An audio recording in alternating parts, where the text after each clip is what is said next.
Angelicus and Sperb. Hello and welcome to the 7th episode of Sperb Herbs. Today we are going to be talking about our first category, which is warm and release the exterior herbs. So this is going to be an interesting exploration. As always, I am your presenter, Dr. Greg Sperber. Let's see who's sponsoring us today. So today, if you would please support us by using our Amazon banner ad on our homepage at www.spurbsherbs.com, that would be very helpful and help us to continue to do this. If you are an acupuncturist, this podcast, as well as others, are approved for California Acupuncture Board continuing education units and National Certification Commission of Acupuncture and Oriental Medicine, NCCAOM.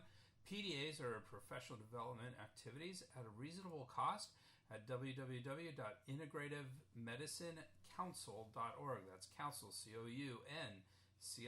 So that's integrativemedicinecouncil.org. We are looking for sponsors for our podcast. If you are looking for effective, super targeted, personalized advertising with an excellent return on investment, check out the advertising section of our website. All right, let's get into it. So today we are covering warm and release the exterior herbs. And before we can start talking about what this category is, we kind of have to get into some Chinese medical theory to really discuss why we would even have a category of herbs like this. So we're going to do that. We're going to start with discussing external causes of disease. So the chapter that covers these herbs is called Jie Bao Yao,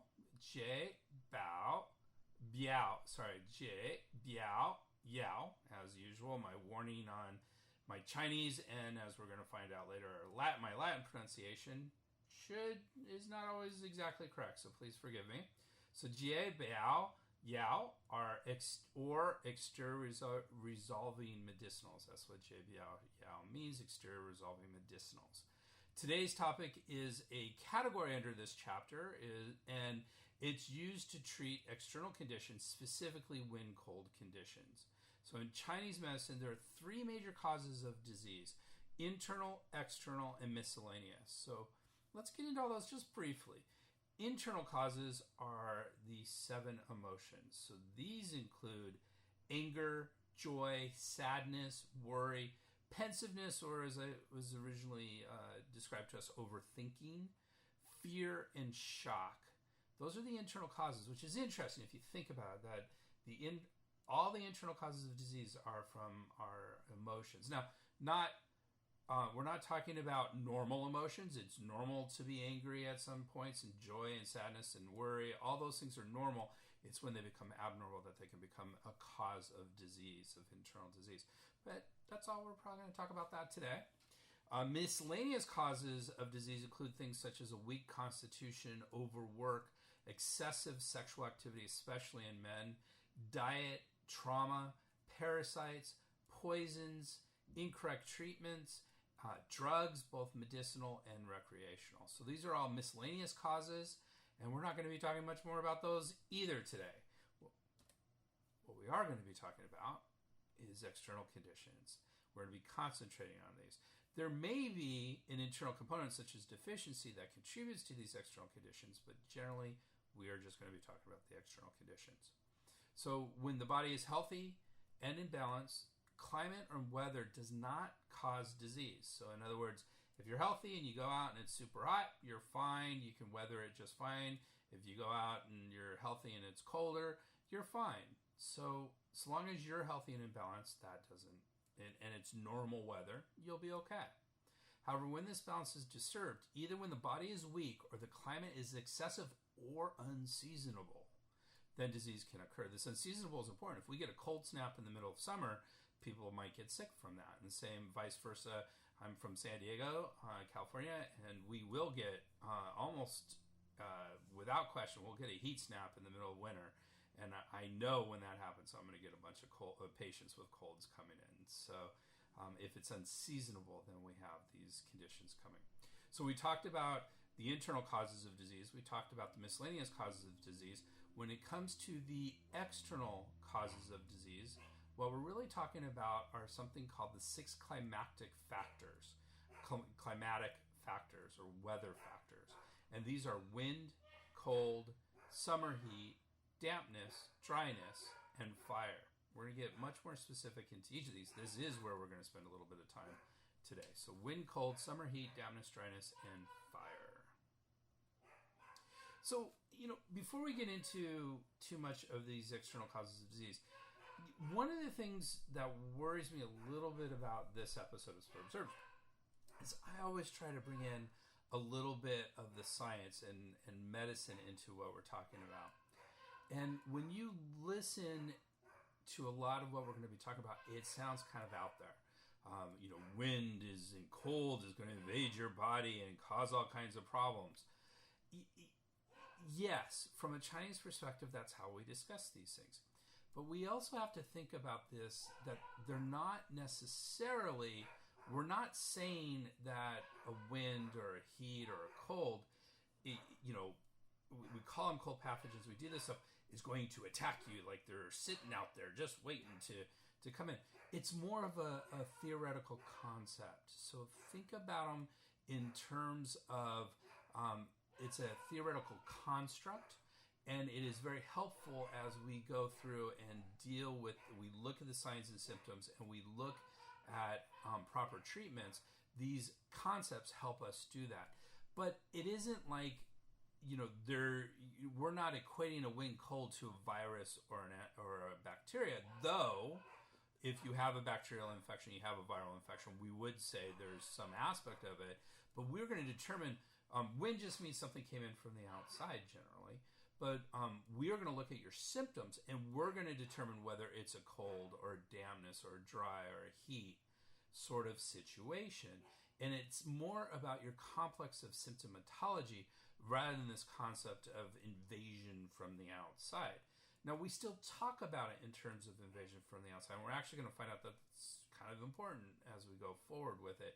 But we have to keep in mind as we talk about these things that we're talking about a syndrome, which is a collection of signs and symptoms, not necessarily that we believe there's some sort of wind cold attack going on.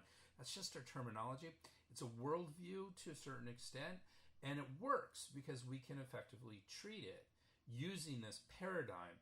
But the paradigm sounds strange from a medical scientific point of view, and we just have to think that this is just the way we're classifying the symptoms and science, and not to take this attack thing too literally, though I am going to talk about it in terms of that. So, as we get into these, each of these 6 climactic factors are associated with a specific organ and with a specific season. We talked about we want to make sure we're seasonal, not being unseasonable with these sort of things. So wind is associated with spring and the liver. So we actually technically get more colds with the spring, according to this theory, potentially, than other times of the year. It's not always true, but it definitely seems like when we go from winter into spring, there tends to be more, from our perspective, a little bit more wind conditions. Wind, and it's important to remember this liver context because we're going to talk about external wind versus internal wind, and liver plays a role in that. So keep that in mind. Cold is associated with the winter and the kidneys. Summer heat. Summer heat is this sort of thing that we have, and it's sort of think of it as sort of a combination of damp and heat, and it happens in late summer, or what some people say Indian summer. That's summer heat. And fire with summer and the heart are associated with summer and the heart. We have dampness, which is associated with this late summer or Indian summer and the spleen. We do have dryness with autumn and the lungs. And that's an important one as well. One of the things I know that I see a lot of in autumn is a lot of dry skin conditions, including my own. And so that's normal with autumn, that dryness. And the lungs are in charge of the skin, according to Chinese medicine, so that makes perfect sense as well. As wind is usually the pathogen to invade the body, these causes can be combined, such as in a wind cold or wind damp external attack. So we're going to talk about those. quite a bit. Today we're specifically going to be talking about wind cold attacks or wind cold invasions. So when wind attacks from the outside, it is an external wind and has specific signs and symptoms. Wind can also be an interior pathogen through one of two mechanisms. One is an internal disharmony, such as a liver dysfunction, can cause wind. So if you have liver fire or liver blood deficiency, wind can be the result of that. We're not going to get into that today. Also, wind can be an interior pathogen when it penetrates from the exterior into the interior, either because of improper treatment, weak health, or a very strong pathogen. And when a pathogen is really strong, we can call it epidemic or pestilential qi, is sort of the term we say in Chinese medicine. This is such a strong pathogen, an epidemic qi is so strong that it overpowers even a healthy person. And we can see a lot of that going on. I'm recording this in the middle of COVID-19, and this would definitely in Chinese medicine be considered epidemic qi. So even if you are fairly strong, you can be susceptible to getting COVID or the coronavirus. So that is definitely very relevant today. Another way an artificial disease can be caused is artificial climate. So it still has that heat and cold and all that sort of things, but we're doing them artificially. So if you know people, if you are one, or you know someone who can't sit under the air conditioner because they get a chill and they start coughing or runny nose or something, that's one of these artificial climates. So air conditioning, both hot and cold, can be an external cause of disease. Refrigerated rooms. If you work we have a family friend who works in a refrigerated room of the supermarket cutting up fruit. So that would be one example. Hot or dry places of work, such as kitchens or manufacturing plants. Manufacturing plants. Those can absolutely cause artificial climates and can cause these sort of conditions that we're talking about today. So if we go back into the classics, we've mentioned this before in previous podcasts. We have the Yellow Emperor's Classic of Medicine, or the Wang Di Ne Jing, and this is probably the oldest extant medical book, especially in Chinese medicine, and probably, there's some stuff around the same period of time in Western medicine, but this is definitely much more intact than most of those sort of things. It was written about 200 second or third century BCE, so before the Common Era. And this is what it says about how an external pathogen penetrates. By the way, this is what we still believe in Chinese medicine, but again, it's a construct, it's a theoretical construct that explains the symptoms and signs that we see. So here's the quote. In general, when a pathogen invades the body, it first enters the skin level. If it lingers or is not expelled, it will travel into the microluo, L-U-O, which we can often translate as connecting channels or minute connecting channels. From here, it proceeds into the main channels connecting to the 5 zong organs. So we've talked about this a little bit, zong fu. That's what we call internal organs in Chinese medicine, or zong fu. And we actually say there's 6 of each, 6 zong, 6 fu. Zong means solid organs or yin organs, and the fu are the yang organs or hollow organs. So in the zong, we have things like the heart and lungs and the spleen and liver. In the fu, we have things like the bladder and the gallbladder and the small and large intestines, things along those lines. And here it says connecting to the 5, it proceeds into the main channels, connecting to the 5 zong organs. Only 5 here. And the reason why is there's a 6th one that was not really discussed much at this period of time, and that's the pericardium, which is considered a zong organ, but not at this period of time. So they talk about the 5 zong when they talk about the Wang Di Ne Jing. So it proceeds from the micro connecting channels, minute connecting channels, into the main channels, and the main channels connect to each of the organs. So now we have this pathogen traveling into the organs, and finally into the intestines and stomach. And so that's considered the worst case of this. And continuing with the quote, at this stage, everything may be affected. The 5 zong will certainly suffer injury. This is the progression from the skin level into the 5 zong organs. So what this really clearly kind of demonstrates is that we need to deal with this. We can't just let a external pathogen just kind of do its own thing, because eventually we're going to get sicker and sicker and sicker, and we're going to not get too much into it, but we're going to find that it can be terminal if we allow these things to continue, which of course a strong infectious disease are often deadly lethal. So we do need to worry about this, both in Chinese and in Western medicine. So let's get a little bit more into these signs and symptoms. So wind heat and wind cold are the 2 most common external pathogens. There are others, but this is the most common ones. And so we're going to talk about those. 2 of the most common signs and symptoms in either of these are aversion to cold and fever. And together, these 2 are hallmarks of an external invasion. So fever, we're going to find out that you can have fever when it goes more internal, but it's a different kind of fever than what we're talking about here. And aversion to cold is very specific. We're going to talk specifically about that, what that means right now. So aversion to cold refers to the subjective feeling of cold. It includes that shivery feeling we get when we're ill. So this is important. It is subjective. It is not something that we can measure, that we can determine. It is the patient reporting to us. That's what subjective means. It's a personal sense of feeling cold. So technically, we want to cover ourselves with blankets with this aversion to cold. However, it does not relieve the feeling of cold, which is very interesting. In other words, external cold is not relieved by covering up, but internal can be. So have you ever been cold? You're coming down with a cold or a flu, and you're cold, and you get under the covers. You've got super whole bunch of layers of covers over you, and you're still freezing and you're still shivering. That is what external cold does. It doesn't matter how many covers you have over you, you're still going to be cold. And we're going to kind of talk around why that's the case. If you have internal cold, it can help. So if you are feeling better, then it can be a more internal pathogen than what we're talking about today.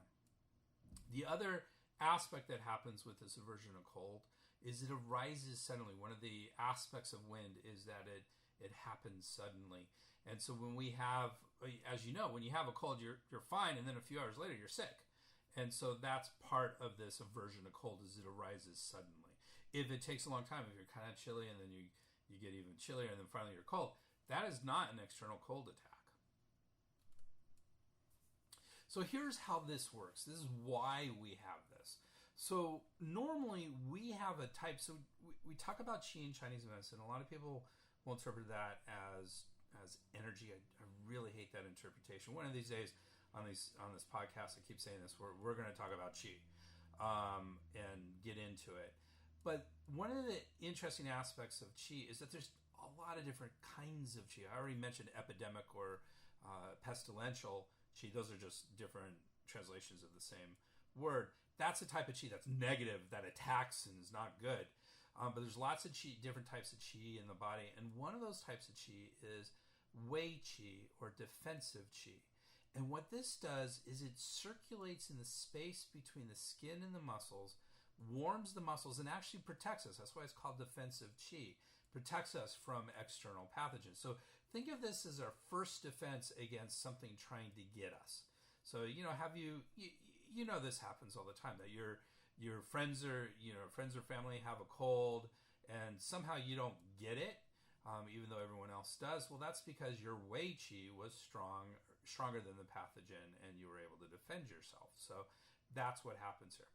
However, when wind gets in and actually blocks the circulation of this defensive qi, it is not able to warm the muscles, and aversion to cold ensues. That's when we get aversion to cold. So what's happening is your defensive qi is blocked by this pathogen. Or if we talk about it as being blocked, but another way to say it is it's engaged with this pathogen, I think might be an actually more useful way to look at it. So it's not able to do its proper circulation and warm the muscles. And the stronger the pathogenic factor, the more intense the aversion to cold. There are 4 degrees of aversion to cold according to Chinese medicine. So from least to most severe, they include wufeng, or disliking wind, and this is translated as aversion to wind. So rather than aversion to cold, the least severe is called aversion to wind. The patient has goosebumps, or for our British friends, goose pimples. The patient dislikes going out in the wind and prefers to stay indoors. So they're just avoiding wind. This is that sense of like you're just feeling a little off, and so you flip up the collar of your shirt or the collar of your jacket to kind of protect your neck. That would be aversion to wind. Then there's weihan, or fear of cold. The patient feels quite cold, desires to be indoors, covered up, and near heat. Then there's kind of what we've been talking about, wuhan, or aversion to cold. This is where the patient feels very cold, wants to be indoors and covered up in bed. So the fear of cold is not necessarily in bed. You just want to be inside near heat. The aversion to cold is you want to be indoors, covered up, in bed, even though it does not improve the feeling, as we discussed earlier. Finally, there's hanshan, which is shivers. And the patient feels extremely cold, shivers, and the wanting to cover up with several blankets, it does not help. And I know we've all been sick at some point with this sort of aversion to cold, this level of aversion to cold called shivers, or hanshan. All right, so that's aversion to cold. Let's talk about fever. So as opposed to aversion to cold, fever is an objective finding. Remember, aversion to cold is a subjective feeling. You are feeling, the patient's feeling it. As a doctor, as a practitioner, you cannot observe anything objectively to explain aversion to cold. However, fever is an objective finding. The Chinese term for this is called fa re, or emitting or issuing heat. And it is a physical, palpable sensation of heat, usually from the forehead or dorsum of the hand, not the palm, the dorsum of the hand.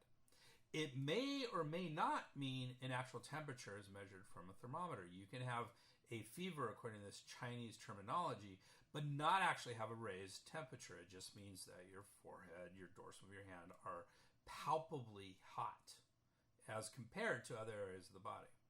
In an invasion of wind, the dorsum of the hand will be hot when compared with the palm.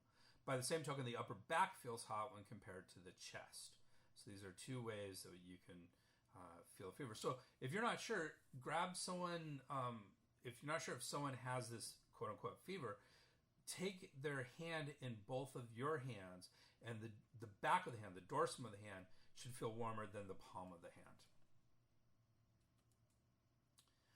So according to Machiosha, which is one of our textbook authors, fever is produced by the struggle between the exterior pathogenic factor and the body's qi. So what we're talking about is the pathogen is trying to get in, and the body's qi is trying to fight it. Now, I mentioned defensive qi earlier. That's right on the surface. So as soon as you get past the skin, and when we're talking about fever, remember, we're into the muscle layer at that point. We're kind of past that defensive qi. Not that defensive qi isn't important and isn't useful, but really what we're talking about here is something we call upright qi, or zheng qi. And this is sort of our body's, another translation of this righteous qi. It's sort of our core qi that's being brought out and into the battle. So think about, if you want to think of defensive qi, might be, soldiers on the border of a country just protecting the borders.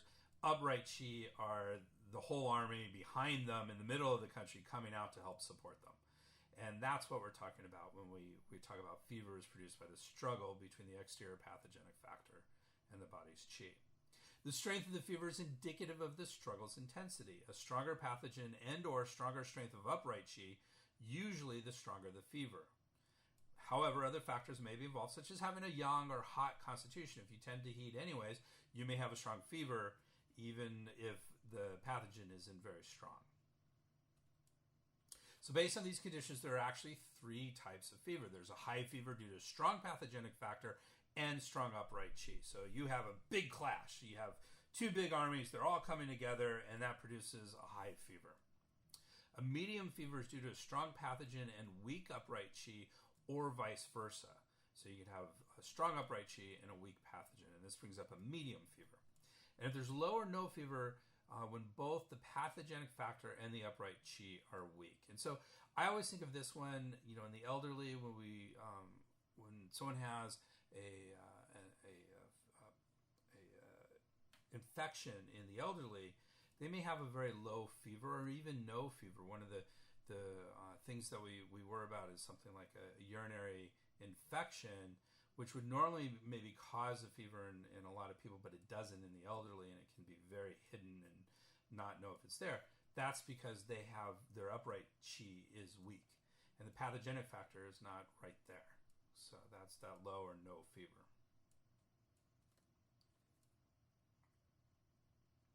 All right, so that's a version of cold. That's fever. Those are two of the most common kind of what we call pathognomic factors to an external attack. Pathognomic means when we see these things, see these symptoms, signs or symptoms, we know it means this. It means this disease. That's what pathognomic means. And so that's what we're seeing here.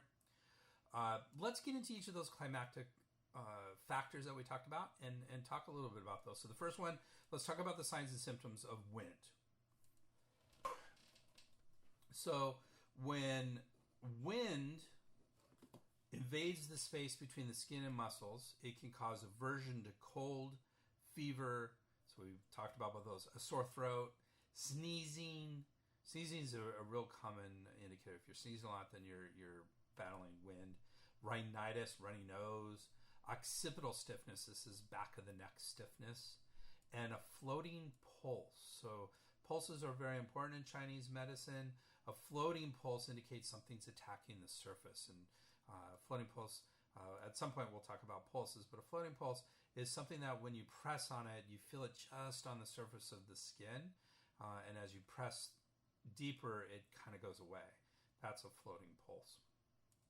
So as wind invades the muscles and channels, there could be sudden stiffness, rigidity, and contractions of the muscles. You can get spasms of the muscles, things along those lines. So it definitely causes that sort of thing. And again, when is sudden? So sudden stiffness, rigidity, and contractions or spasms of the muscles. And it can also continue to invade the joints, and that can be pain that moves among the joints, especially in the upper body. Wind tends to be in the upper body, and so any joints generally are going to be affected from the upper body. So that's wind. Let's talk about the signs and symptoms of cold. As cold invades the muscles and sinews, there can be contraction of muscles, pain, and chills. So again, we have similar aspects as we did with the wind. The difference here is it's definitely stronger contraction. Cold contracts, so it's definitely a stronger contraction, and that's usually an aspect here as it invades the muscles and sinews. Pain in the muscles and sinews, that's part of this process as too. Right, part of this process as well. And chills. It can cause chills, of course, it's cold. As it invades the joints, it can cause severe joint pain. So while the wind may cause joint pain, and it often moves, movement is one of the aspects of wind. When cold gets in, cold stays and congeals, and it can cause severe pain. So if it invades the joints, it's severe joint pain. If it invades the stomach, intestines, or uterus, it can cause sudden epigastric or abdominal pain, nausea and vomiting, diarrhea, and or acute dysmenorrhea. So dysmenorrhea means pain in menstruation, so menstrual pain, acute menstrual pain. So that's if it invades stomach, intestines, or uterus.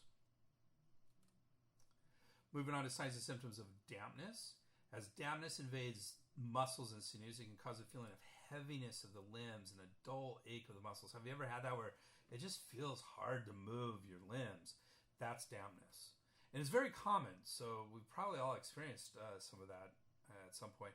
And the ache of the muscles, it's a dull ache. It's not that stabbing pain. It's not moving pain. It's sort of a dull ache that's kind of throughout the muscle. It can invade joints.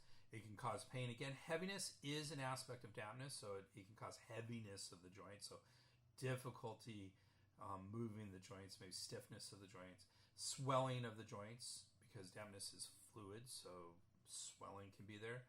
Especially in joints of the lower body, dampness tends to settle in the lower body. So we said wind is upper body, and here we see dampness is lower body.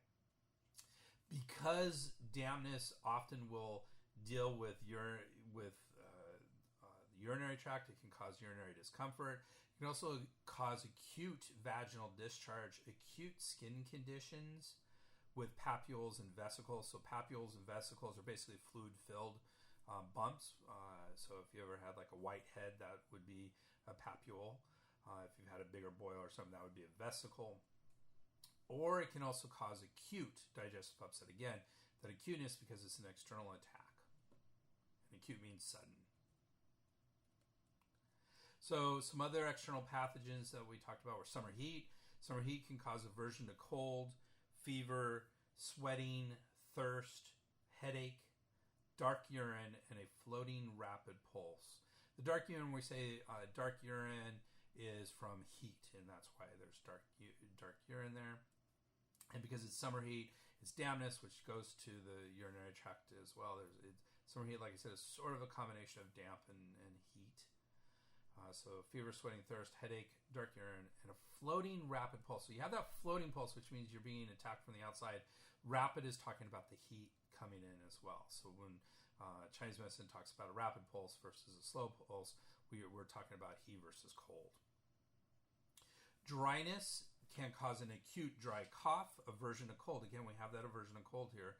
Fever, makes sense, and a dry mouth and nose. So if you have dryness, symptoms, you probably have dryness as an external pathogen. And finally, the sixth of the climactic factors is fire, and this can cause aversion to heat. So rather than aversion to cold, it's aversion to heat, because fire is strong and hot. High fever, sweating, thirst. Of course, thirst. You're burning up all the fluids from the heat. Confusion, if it gets worse, you have some mental confusion. The tongue is usually red with a yellow coating on it, and you have an overflowing rapid pulse, overflowing or surging rapid pulse. This is big energies happening. That's fire. Those are the signs and symptoms of all the external pathogens. All right, so we're still not in our herbal category yet. We're getting there. This is all the foundational stuff. We're getting there. So we want to talk about some classical theories. There are two major classics or theories that describe how external pathogens enter the body.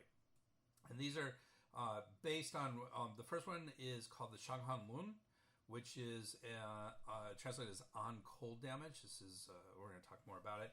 Really important text, ancient text in Chinese medicine. It talks about how exterior pathogens enter the body. And the other one is called Wenbing Shui, or warm disease theory. This is much later, almost modern times, and has a different aspect, different viewpoint. So let's talk about both of these.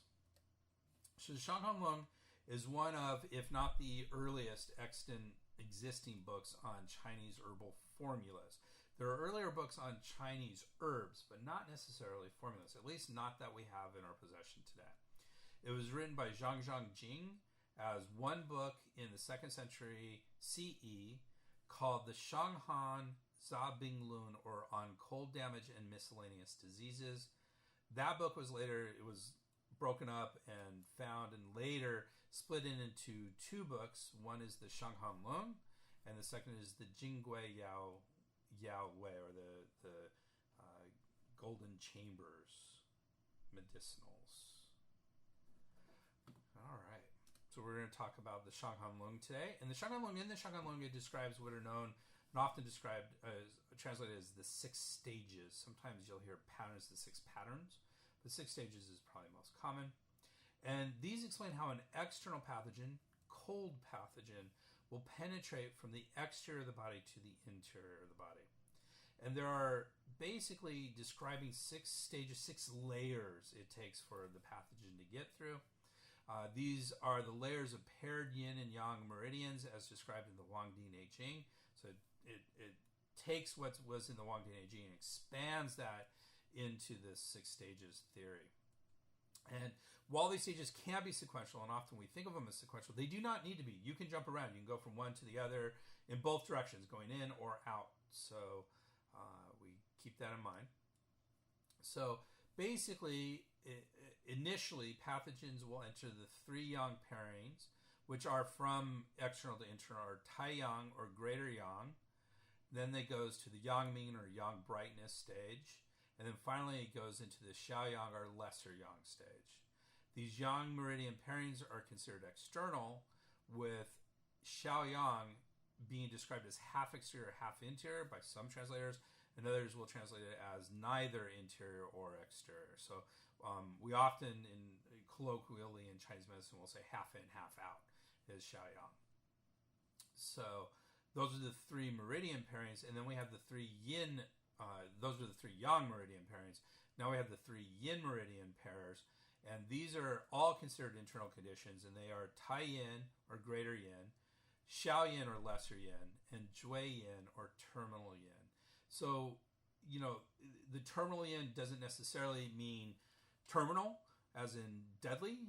It just means it's the last of the yin. However, if a disease gets to that stage, it is often terminal. It's difficult to. That is definitely the most serious of all the stages.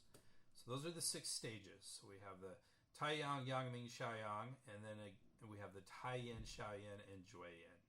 And the Tai Yang and Yang Ming are definitely external. The Xiaoyang are half internal, half external. So that's one way to view a pathogen entering the body. We have the Wenbing theory, which happened much later. It was developed much later than the Shanghanlong. It is a set of theories developed by several doctor authors rather than a single specific book. So the Shanghanlong was all presented in the one book by Zhang Zhangjing. This had several doctors. It's more of a theory or a thought of, a collection of thoughts around this. And it was first, I say proposed, I don't know if I'd say proposed, but first initially started by Wang Lu in the 14th century CE. So we're talking 1,200 years after Shanghanlong.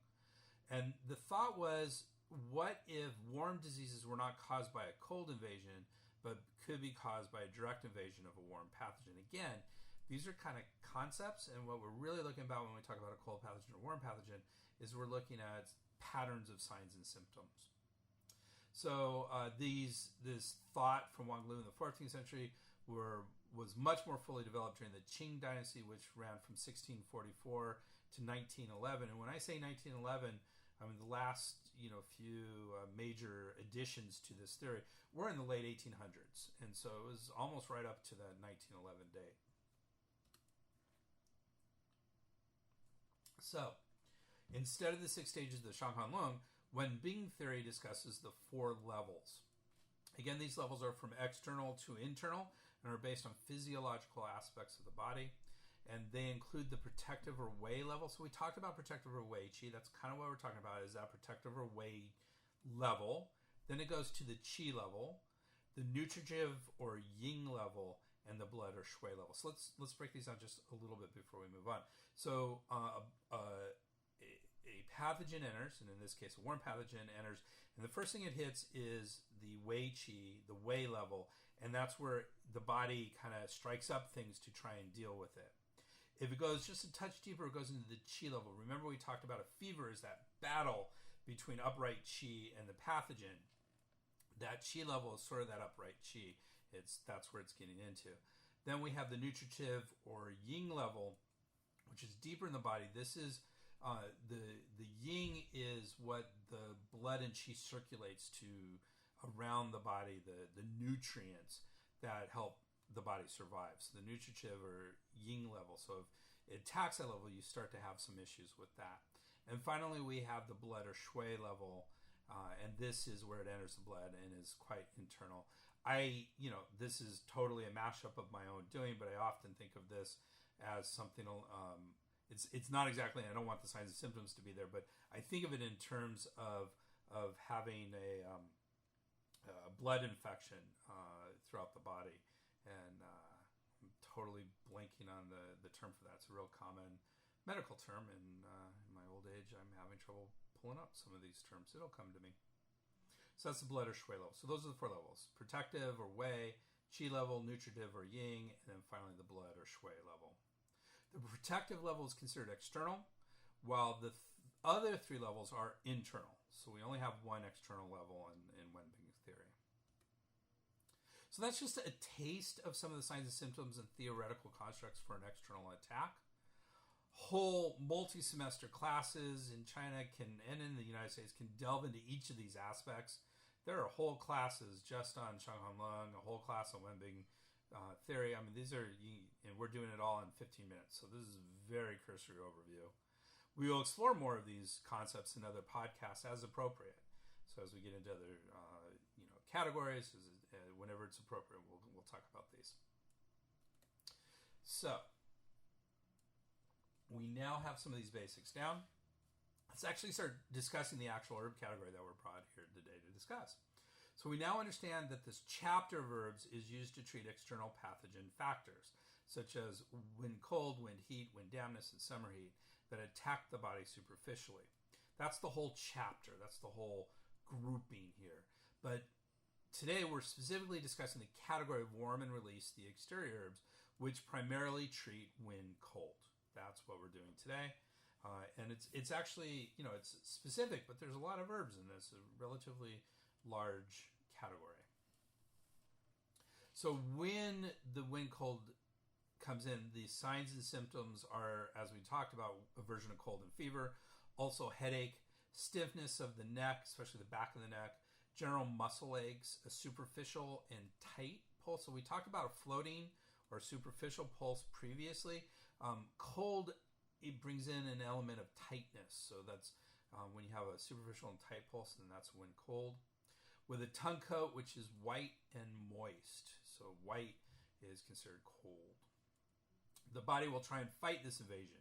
If the body's upright qi or wei qi is strong and or the pathogen is weak, the body may resolve this invasion through productive sweating. So if you're doing pretty well, then you will have a good sweat and it will leave the body.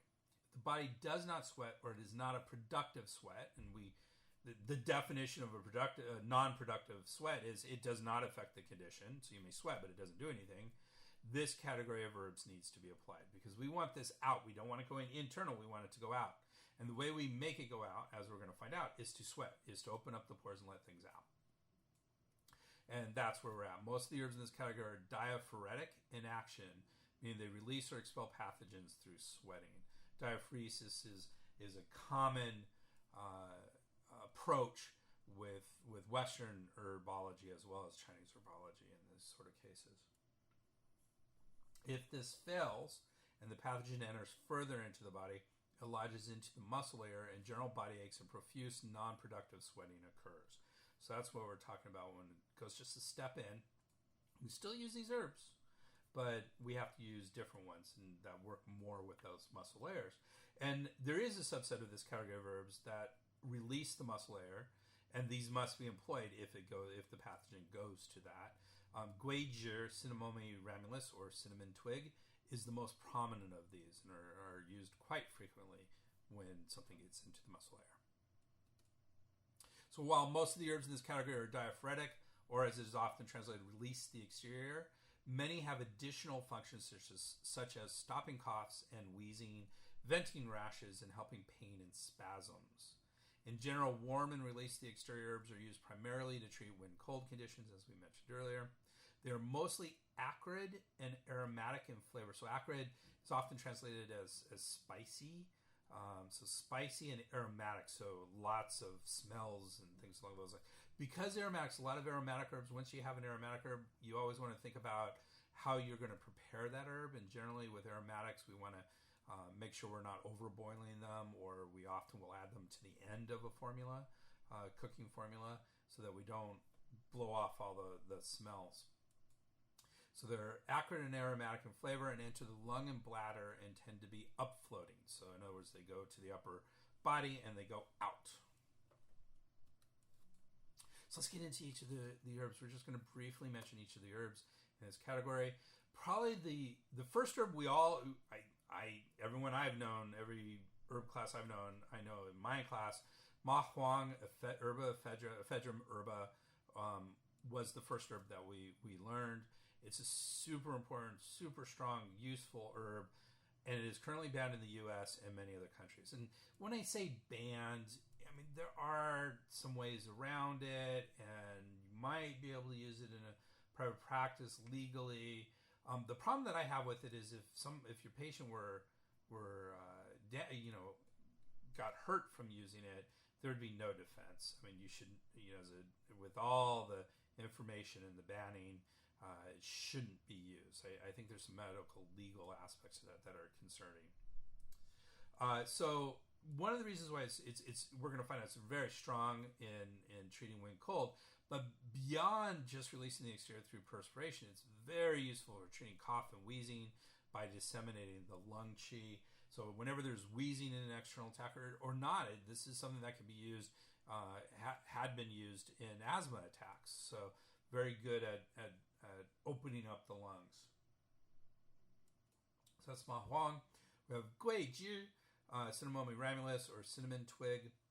Many clinically useful functions besides releasing the exterior, including warming the channels and the yang. We use this a lot, actually, and used in lots of different functions, not just for releasing the exterior. So it's a really important herb for us. That's Cinnamomum ramulus. We have Zisuye, which is Prilifolium. This is Prilla leaf. And even if you don't know anything about Chinese medicine, you probably know this herb. What this herb is traditionally it's the green herb that is with sushi. So if you've ever eaten, especially raw sushi, at a really nice restaurant, you might have seen a green leaf, which is the Prillium folium. Even if you haven't seen that, we've all seen, when you buy sushi from the supermarket, you all see that little green piece of plastic, and you might go, why the hell is this piece of plastic in there? That's actually supposed to be sort of reminiscent of this Folium prilla and part of it. So it's decorative, but it's also has a function. So it can also, besides the releasing of the exterior, can be used to calm a restless fetus, alleviate nausea and vomiting, and here's the reason why it's always with sushi, to resolve seafood poisoning. That's why it's actually there, is it helps the seafood. If you eat that leaf, and you should eat that leaf, it'll help just in case some of the seafood's a little off. If you're going to a nice enough restaurant to have that leaf, I think you're probably pretty safe that the seafood's pretty good. But that's that's Folium prilla, Zisuye. We have Jingje, which is Schizonepidae herba, and this also, besides releasing the exterior, they all release the exterior, so I'm not going to say that anymore, but they vents rashes, alleviates itching, and relieves muscle spasms. Again, not often used, but definitely very useful for certain situations. We have Feng Feng, which is Sapochnikovia radix. So, by the way, when we say this, I've said Prilifolium and Schizonepidae herba and Sapochnikovia, and man, I was brave trying to pronounce that a second time successfully. Radix. So we have folium was leaf. Herba means herb, so it's more the whole herb. Radix means root, so we're talking the root of Sapochnikovia. Now I'm just showing off. Feng Feng expels wind dampness, alleviates pain, and stops spasms. So definitely something, if it gets a little deeper into the muscle area, we want to think about this. We have Jianghuo, which is Notopterygi rhizoma suradix. So rhizoma suradix, rhizomes are, they're often called like the lateral roots. These are the little roots that come off of the roots themselves. So if you ever seen a root and then little growths coming out of the root, those are the rhizoma. And they can be, some of them can be quite substantial. And rhizoma suradix, su means or root. So it's either the rhizomes or the root of Notopterygi. And this unblocks painful obstruction. This is actually a really useful herb for things. I'm going to put this Western disease in, please. The Chinese disease is called wind damp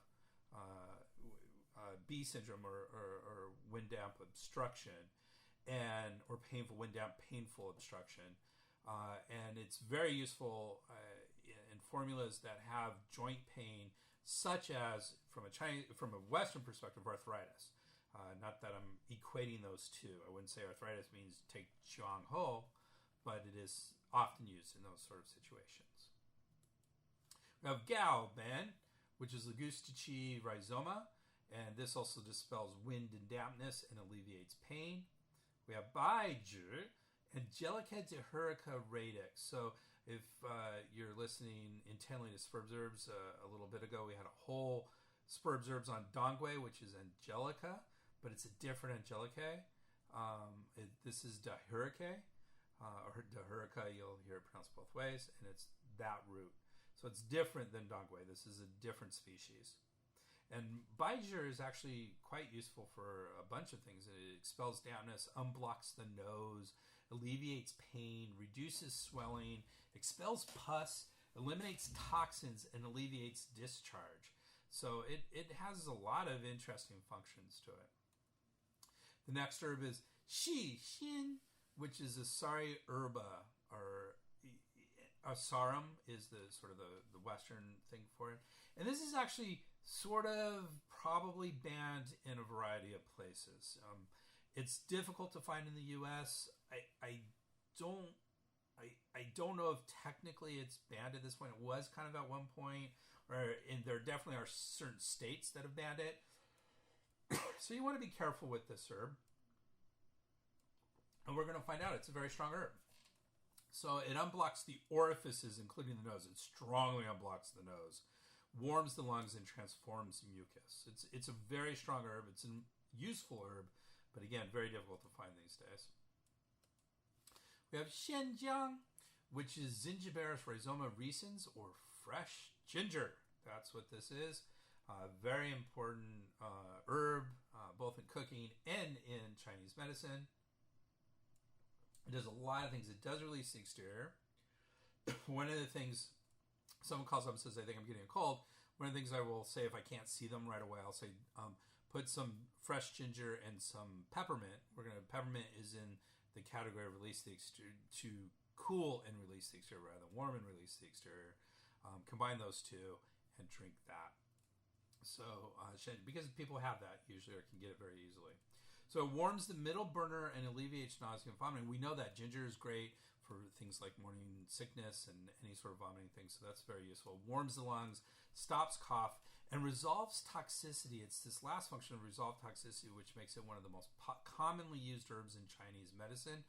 It's one of the category that my class always called the three treasures, which is ginger, Chinese dates, or dazao, and licorice, or gansao, or jurgansao, which is honey fried licorice. Those three are very commonly added to many, many formulas to kind of help harmonize the formula and make sure that it's non-toxic. So that's Xinjiang. Next herb, Songbai, which is Ali fistulosi bulbus. Now that sounds really interesting. Bulbus just means bulb, and that sounds really exotic and everything. This is green onion. So again, you probably have this. It's probably more alluding to Chinese green onion, but green onion's green onion. And it eliminates toxins, disperses clumps, kills parasites, and unblocks yang.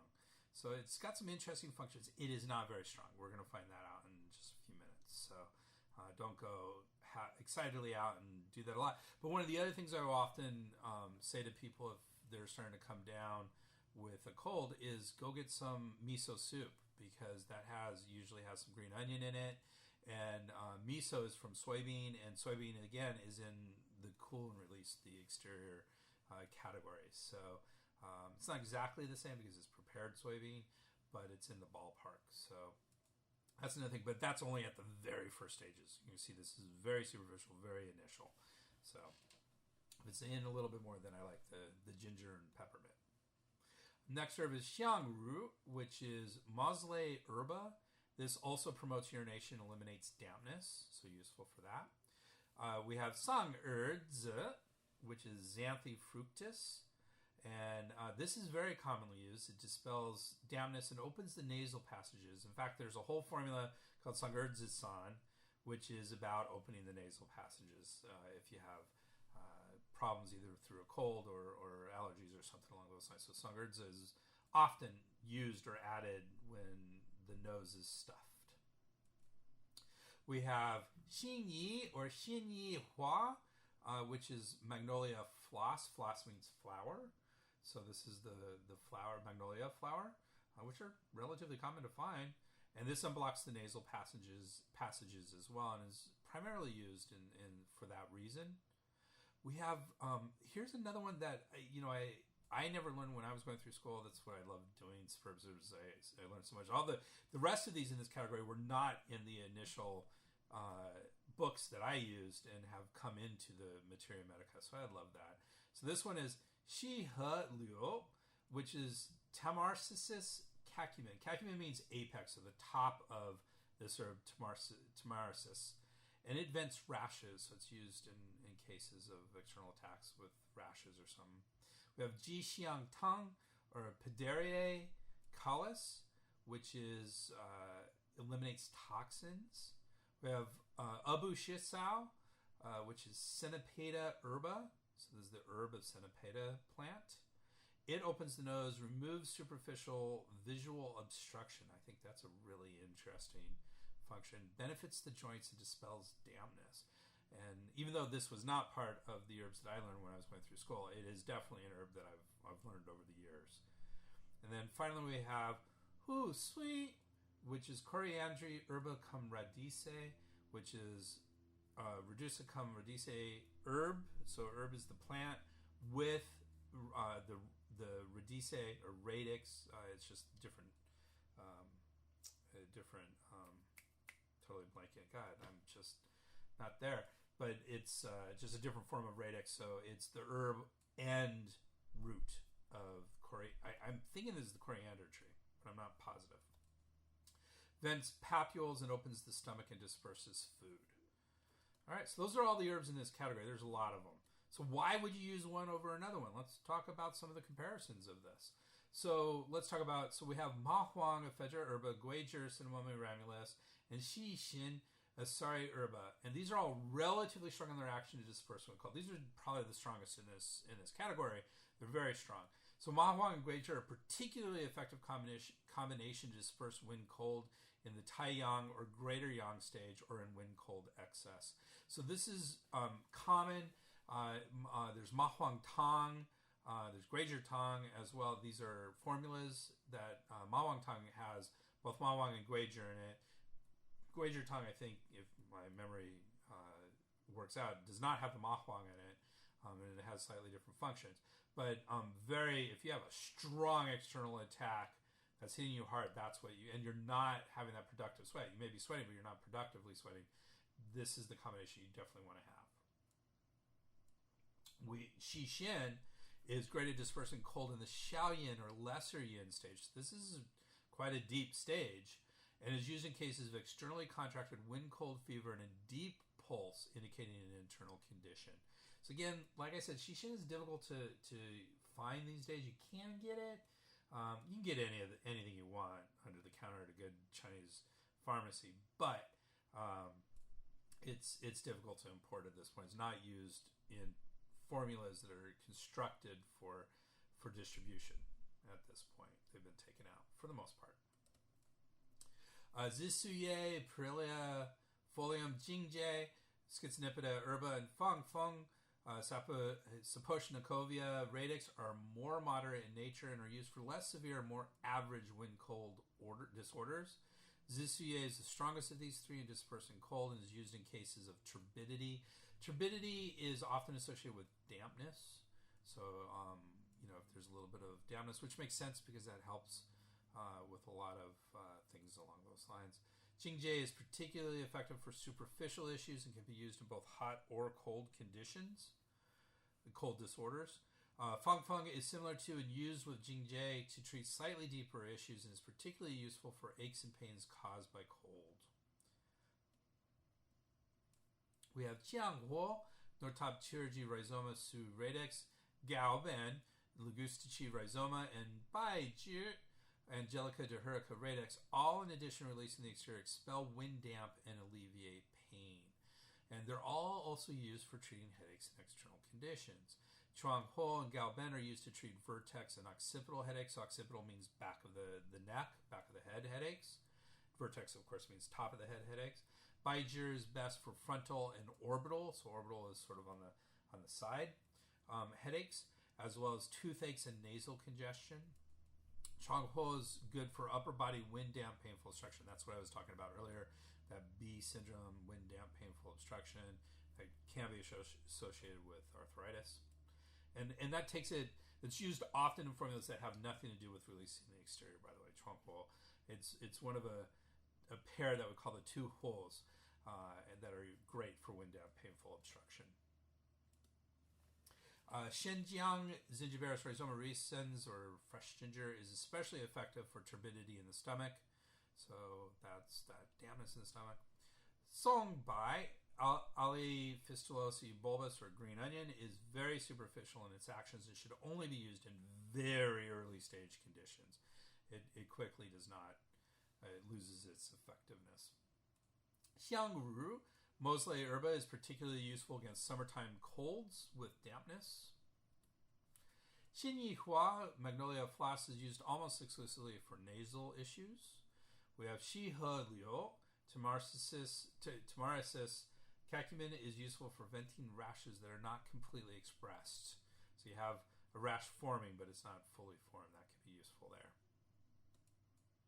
So there's lots of biomedical actions and effects of the herbs in this category, and they include diaphoresis, which we talked about, induction of perspiration. It can be antiparesis or antipyretic in action, which is reduction of body temperature. Might be sedative and or antispasmodic. Some herbs in this category can reduce activities such as restlessness and spasms.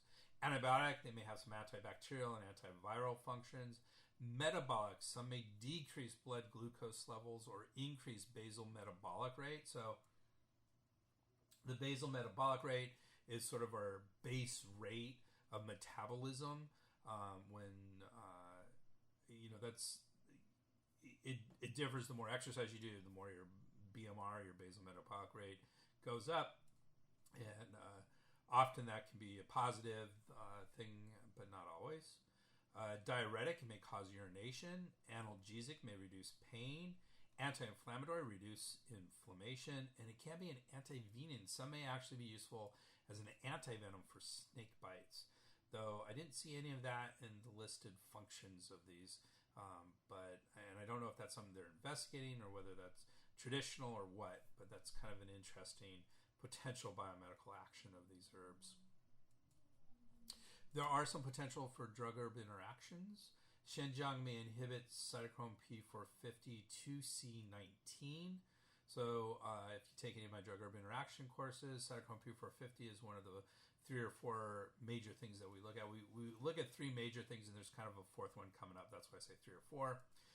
So cytochrome P450 is an issue that we look at, whether an herb or a drug strongly inhibits or promotes it. But CYP2C19 is not the most common of the cytochrome P450s. It's relatively common, but it's probably in the 5 to 10% category of drugs will use that. So it's probably not a huge factor in drug-herb interactions. However, Xinyihua, which is the Flas magnolia, looks to be a moderate inhibitor of CYP3A4. CYP means cytochrome P450. 3A4. Now, 3A4 is the most common form of this, and about 60% of drugs will use that enzyme in some way. So the fact that Xinyihua is a moderate inhibitor of 3A4 is an issue to be aware of when combining herbs and drugs. An extract of ginger or Xinjiang may speculatively enhance anticoagulation of warfarin and other anticoagulants. This actually had a case study attached to it, so even though it's speculative, it's a little bit higher evidence than a lot of the other potential drug-herb interactions. Like when I look at this, there's probably about 25 or 30 different potential drug-herb interactions. Most of them were the lowest level of evidence, so I'm not going over each and every one of them. Those low-level evidence are not here. Everything needed to be at least a higher level of evidence and in a person before I talk about it on this podcast. Maohuang. So Maohuang herba ephedra has numerous high-level interactions. Remember, this is banned because of a lot of these issues. And there's a lot in the literature to look at. But here's a sampling of the ones that I've collected. Antacids may cause ephedrine and pseudoephedrine toxicity from Maohuang due to alkalinization of the urine. So it makes the urine more alkaline, and that can potentially cause ephedrine and pseudoephedrine toxicity from Maohuang. Maohuang may cause hypertension with MAOI use. So MAOI are monoamine oxidase inhibitors, and most of these are used for depression. One is used in the treatment of, I want to say, I'm not sure, Parkinson's or Alzheimer's. It's one or the other. I think it's Parkinson's, but I'm not positive. So it may cause hypertension with those situations. Mawang, based on ephedrine content, antagonizes the effects of antihypertensives. So in other words, if you combine these with drugs that are designed to lower blood pressure, that is not a good thing. It will potentially prevent those drugs from working properly. Acetazolamide, an anti-seizure medication, so anti-epileptic, may increase the serum concentrations of ephedrine from Mawang. That's not necessarily a good thing. Ephedrine is basically speed, so you want to be careful with that. And finally, Mawang may increase the metabolism of corticosteroids in a human study using ephedrine and not the whole herb. So I wouldn't put a lot of this. It's nice that it's a human study that helps its strength, but it didn't use an herb. It just used ephedrine, which is basically a drug in and of itself. So I wouldn't put a lot of stock in that, but it's definitely something to be to think about if patients on corticosteroids have Mawang. But like I said, it's difficult to get Mawang, so not likely. There are some concerns with these herbs as a category. Since these herbs release the exterior through perspiration, overdosage, prolonged or inappropriate use can cause qi or yin vacuity or dryness. So you don't want to use these all the time. They are not, I repeat, they are not preventatives of getting a cold and should never be used that way. They will cause lots of harm if taken all the time. These herbs should be used in replete conditions, which means strong conditions, and caution used in patients with vacuity of the qi, yin, blood, or body fluids. It's not that these herbs cannot be used. They're often used in those conditions, but they're used in combination with other herbs that will help support the vacuities that are listed here. The deficiencies, vacuity, deficiency, are not exactly synonyms in Chinese medicine, but often used together. So should be used with caution in cases of exterior conditions with sores and abscesses. And then the reason why is because it can cause those to grow or burst. So you need to be cautious. Not contraindicated, but cautious. Dysuria syndrome, that's painful urination. Because this causes urination, if you have a syndrome with painful urination, it's not going to be fun. Or bleeding. These should not be used in conditions of bleeding. So that's it. That is our Sperb Herb 7, warm and release the exterior herbs. We covered a lot of ground. Some of it a little superficially, some of it quite in depth, but I hope it was interesting.